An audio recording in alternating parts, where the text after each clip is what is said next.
Well-used tubes of paint lay scattered across the table. A heritage red color is meticulously brushed across the fabric, soaking into the thick cloth. Jeff Molloy transforms his canvas into a Canadian flag. The red and white symbol is an inspiration to much of his artwork. We don't have a long history, but I think we have a pretty rich history. My work will tell different stories, and some of them are not pleasant, but I just think it's important that it represents the truth from my point of view. Jeff Molloy's love for storytelling and history dates back to reading poems with his grandmother. He uses mixed media to celebrate Canada's stories through his personal viewpoints. I also have a really big social bone, so I don't like it when people are mistreated and persecuted, and so that consequently the fighting back posters and some of the Louis Riel work and some of the things I champion because I see them as heroes for our culture.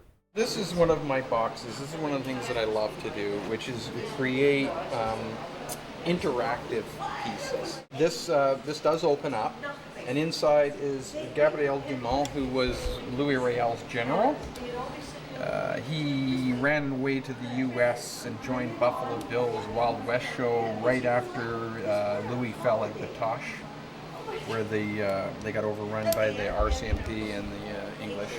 But it's called the Wanted for Fighting. It's a Wanted for Fighting Back poster. So I'm actually using a wanted poster, but kind of turning it around into that he's wanted for fighting back for his people. Each piece of artwork is intentionally created with material that draws out meaning from the viewer. The idea is the paramount aspect of the work, and that you have to pay whatever price is necessary in order to deliver your idea. If it's a medium you're familiar with, then great. But if it isn't, and you think that you need to learn some other medium in order to tell the story the way you want to tell it, then that's what you have to do. This belief has led Jeff to accumulate a vast toolkit of knowledge in the arts. This rodeo cowboy is painted on cheesecloth, hung up by a whipple tree that rests against a blanket that would have been used on wagons.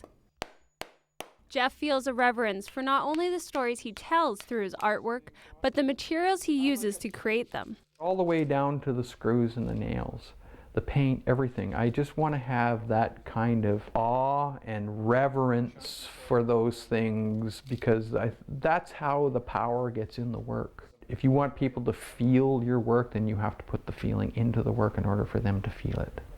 Jeff believes a person's artwork speaks about who they are as a person and how the world relates to them. He says his art is his legacy. Jeff wants his legacy to show that he is proud of who he is and where he comes from. On Gabriola Island, I'm Ryan LaPlante.